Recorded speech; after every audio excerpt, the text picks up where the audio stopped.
Leading councillors in Birmingham want West Midlands Police to reconsider allowing an English Defence League demonstration to go ahead next weekend. Members of the Conservative Lib Dem coalition and the Labour opposition group have signed the letter. The Unite Against Fascism group have said it will launch a counter-demonstration if the EDL protest goes ahead. The last time the two groups met in the city, in September 2009, fighting erupted. Tommy Robinson is from the English Defence League. He joins me now. Good morning to you, Tommy. Good morning. Why are you coming to Birmingham? Why are we coming to Birmingham? To highlight a lot of local issues. You know, one main thing as well, you know the cameras that were put up in the Alum Rock area, the police felt the need to put them up in order to monitor extremist activity. As we've seen time and time again, we've got the Brummy Taliban, we've got Taliban fighters being found with Aston Villa tattoos. Obviously there's a problem within the local Islamic community there, a lot of them being arrested for extremist activity, for terrorism. If the police felt the need to install cameras to monitor them, that's for our safety, for the rest of Birmingham's safety, for the rest of England's safety. And then local Islamic politicians Tommy, come can out I and just kick pick off up on a couple of things that you said there? I mean, I'm not aware of any proven cases. I've seen rumours and speculation of any Taliban fighters being found with Aston Villa tattoos. I'm not aware of any hard evidence that that's the case.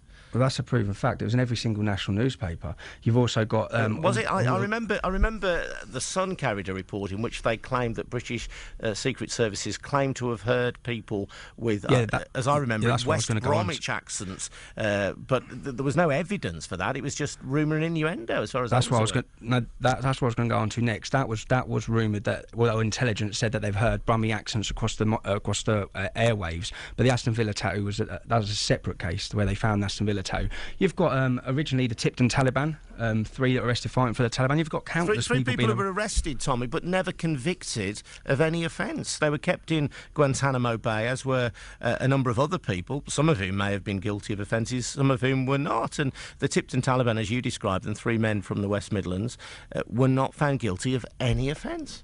They were held for 6 years in Guantanamo Bay, weren't they? Yeah. They were held for 6 years. They weren't convicted Bay. of any offence. They weren't convicted, but they were held for 6 years in Guantanamo Bay. Are we going to pretend that there's not an extremist element within the Birmingham community? You haven't got Hizb ut-Tahrir running wild across there. You haven't got any extremists. We've seen it time and time again. They're operating within Birmingham's. Every time there's an undercover mosque programme on Green Lane Mosque, there was extremist activity. When we saw the undercover madrasa programme, and what was the reaction from the local Muslim politicians when that madrasa programme showed hatred being promoted against us? They come out and blame the English Defence League and said all you're doing here is fuelling the fans of the English Defence League. We don't make them beat their kids in madrasa schools. We don't make them teach hatred in the madrasa schools. And as soon as we react to it, because what you're seeing is quite shocking going on and being taught in these madrasa schools, it's anti-democratic, it's homophobic, as I said again, it's anti-Semitic, and someone's got to highlight these issues. And we are inundated. We have been begged for 2 years. In fairness, Tommy, I mean, Radio 4's File on 4 programme highlighted the programme of a small number of cases of alleged abuse in madrasas. So I mean, it doesn't necessarily need the English Defence League to do it. The BBC did it only last week on the airwaves of national radio. So what difference do you think you will make by coming to Birmingham to the issues that you believe passionately in? I think we'll show local politicians that there's a strong opposition to it. I think we need to show that there's a strong feeling. At the minute, all they do is pander to the bloc Muslim vote every time. That's all we're seeing. They don't address our issues in our communities. They just address theirs. When you hear Islamic leaders like that MP on the other day, he's solely, in our opinion, working for the Islamic community. And they need to realise that there's 2 communities in Birmingham, or more than one community, and all we ever hear about is the Islamic community. They're pandered to, they're favoured, and it's got to stop. They can't have a 2-tier policing system, a 2-tier funding system. Tommy, can I just ask you, your protest, is it against the Muslim community or is it against extreme Islam? Explain the difference, if you would. Well, the difference, Muslims are the first victims of extreme Islam. I know there's great Muslims. We have no problem with Muslims. We have a problem with a certain parts of their ideology, and that's our right to question their ideology in certain parts of it. Questions the things that their prophet done. He participated in murder, etc. He had sexual intercourse with a 9-year-old girl. These are things that need highlighting, and we're within our rights to highlight them and question certain aspects of their teachings of their ideology. If they're fascist, which Islam is a fascist ideology masquerading as a religion, and it's our right to highlight it, and that's all we're doing. There are many Muslims, of course, as you know, Tommy, who would vehemently disagree with that and say that Islam is a religion of peace, and say that you're selectively highlighting parts of the Quran to misrepresent the religion in order let me finish my point. Okay. In order to stir up hatred against Muslims in general. Okay, well, 18,000 terrorist attacks since September 11th, which beg to differ whether it's a religion of peace or not. But if you, and I'm not highlighting parts of the Quran, I'm highlighting parts of their prophet's life and what their prophet's teaching's done. He participated in rape, he murdered 600 Jews on one day, and he also had sexual intercourse with a 9-year-old girl, Aisha, when he married her at 6. So that's a fact. You can get an imam and ask him yourself. That's the life of Muhammad.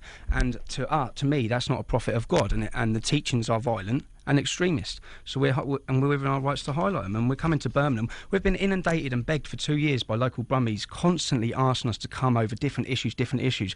You had the 2 Muslim councillors who refused to stand up and give a standing ovation, completely disrespect to injured war soldiers that come back to a welcoming. We've been inundated constantly over things where people want us to come and highlight things for 2 years. We've put it off, and at the end of the day, we're an organisation that has to please its followers, and our followers want us to come to Birmingham. We've got massive support across the Midlands. We're an organisation who promotes integration, black and white, but I'm sorry, the Islamic community are not integrating, and if we just want to bury our heads in the sand and pretend at some point they're going to, they're not. All right, Tommy, thank you for joining us on BBC WM this morning. If you are Muslim, by the way, and you've heard what Tommy has had to say, you, I suspect, will be rather better versed in the Quran and the life of the Prophet Muhammad than I am. Is Tommy telling the truth? Is he making sense? Or is he grossly misrepresenting your religion? If you're a Muslim, let us know what you think of what Tommy has had to say. 08453 00 9956. And if you support Tommy as well, be interesting to hear your point of view. I want to get a word now with Wayman Bennett from Unite Against Fascism. Wayman, good morning to you. Hi. Go on, sorry. You've got a man so dishonest he won't even use his real name. His real name is Stephen Yoxley. He's an ex-BNP member. He's a convicted violent racist thug. Of the 71 demonstrations that the EDL have organised, including the 3 that have taken place inside Birmingham, the police last time reported that they broke out of a pub and went on the rampage and tried to attack people. We have a racist violent organisation that had links with Breivik, a arrested terrorist who killed children inside Norway. Well, when you say Wayman, when you say the EDL had links, I mean Breivik may well have communicated with and sent emails to and even had knowledge of the EDL. I think it would be grossly unfair to the EDL to suggest that they in any way had anything to do with the atrocity that Breivik carried out, or that they in any way supported it as an organisation, because they have specifically said that that is not the case and have distanced themselves from it.